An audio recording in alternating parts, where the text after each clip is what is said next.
Eu preciso te contar um babado fortíssimo. Parece a versão de novela das 9. Ai, não acredito, me conta. É uma fofoca jurídica babadérrima. Senta aqui, senão você vai cair em pé. Mulher, você lembra de Maria e de João? Sim, sim, o que foi que aconteceu? Há uns dias atrás, João bateu no carro de Maria. Maria ficou revoltada, processou ele e pediu uma indenização altíssima. Nossa, não acredito. João sendo processado, aquele que não gosta nem de gastar, que vive no modo econômico, já imagina, ele deve ficar pirado. Ele ficou pirado, sem saber o que fazer. No entanto, ele chamou um advogado. E aí o advogado perguntou para ele se ele não pagava um seguro. E foi aí que João lembrou que ele paga um seguro de proteção contra terceiros. Entendi, então ele chamou o seguro, a seguradora para o processo? E isso justamente, sabia que tem um nome? Como? Se chama denunciação da lide. Está previsto lá no Código de Processo Civil e basicamente diz que o réu ou o autor pode chamar um terceiro para o processo. Esse terceiro ele tem que estar obrigado por lei ou por contrato. E aí ele vai estar indenizando quem saiu perdedor da causa.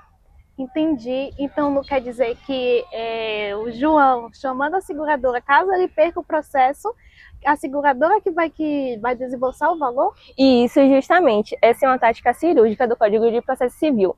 E ela está prevista lá no artigo 125 ao 129. Inclusive, vai ter lá no artigo 125 duas hipóteses principais que vai estar ocorrendo essa denunciação da lide. Pode ocorrer quando o alienante imediato ao comprador que perdeu seu bem, no caso, quando acontece a tal da evicção, é a primeira hipótese, e a segunda hipótese é o que justamente aconteceu com o João, que é quando alguém está obrigado por lei ou por contrato a indenizar caso a pessoa saia perdedora do processo. E foi justamente isso que João fez, chamou a seguradora para o ringue. Entendi. Então, no caso, isso é aquilo que se chama de direito ao regresso? E isso justamente é o que chamamos de direito a regresso. Quando por lei outra pessoa pode entrar ali no confronto para estar defendendo um terceiro. E você não sabe qual foi a melhor. A reação da seguradora quando o oficial de justiça bateu lá na porta dela. E aí, a seguradora aceitou de boa o BO de João? Deixa eu te contar primeiro as hipóteses que tem lá no Código de Processo Civil. O CPC vai trazer 3 hipóteses. A primeira é quando a seguradora pode entrar de mão dadas com João no processo e ficar contra Maria. A segunda hipótese é quando a seguradora fica revel, ou seja, ela não se manifesta. Nesse caso, João ele pode parar de depositar energias na ação contra a Maria e focar entre ele e a seguradora para garantir que a seguradora de fato pague, indenize o valor que ele desembolsar para Maria. Entendi. E a terceira hipótese, que é a mais chocante, que é quando a seguradora reconhece que de fato Maria tem razão e fica contra João. E foi o que aconteceu. E no caso, como é que fica essa situação para João, se o juiz decidir que Maria tem direito à indenização, que ele estava errado? Nesse caso, João tem 2 hipóteses. Ele pode continuar brigando e tentar provar que de fato ele que tem razão, ou se não, ele pode parar de gastar energias nisso e focar apenas em fazer com que a seguradora reembolse o dinheiro dele. Pode ocorrer essas 3 situações. Entendi. E se no caso a seguradora alegar que João estava totalmente errado no trânsito, que ele estava fazendo loucura que faz ele perder o direito à cobertura do seguro? Nesse caso aí, é uma história de 2 camadas. O Código de Processo Civil, no seu artigo 129, vai trazer ali 2 situações. A primeira situação é quando o juiz reconhece que de fato João tem razão. Nesse caso, João vai para casa feliz da vida, Maria vai chorar pitangas e a seguradora também não vai precisar nem entrar no processo. Nesse caso, não vai precisar ter a denunciação da lide.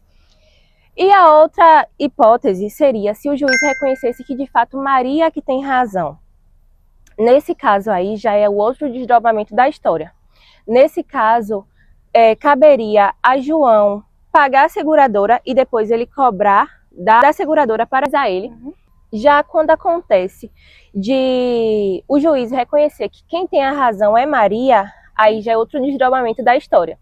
Nesse caso aí, cabe a João pagar o valor a Maria e posteriormente a seguradora pagar para João, ou então Maria pode diretamente cobrar esse valor à seguradora. Que é o caso que isso acontece quando está no cumprimento da sentença. Então, o Código de Processo Civil foi muito genial nisso aí. Em vez de João ter que terminar o processo lá com Maria, pagar a Maria, ficar pobre sem dinheiro e depois começar outro processo contra a seguradora, ele pode resolver tudo em um só, muito prático. Isso, Nossa. justamente. O juiz ele pode uma tacada só resolver as duas situações. Mas também o Código de Processo Civil, no seu artigo 125, ele também vai trazer outras hipóteses, a qual ele vai dizer que João ele não perde o direito, mesmo que posteriormente ele venha a recorrer. Ele pode primeiro resolver a situação dele com Maria e depois resolver com a seguradora em um processo autônomo. Ele não perde o direito de poder pedir esse ressarcimento da seguradora posteriormente. Nossa, que massa. Depois essa fofoca mesmo foi babado. Pois é, mulher, foi literalmente uma fofoca jurídica. E já serve de aprendizado, né, para você contratar logo sua seguradora. Agora já sei o que eu vou fazer. Agora é só denunciar a Lid. Com certeza.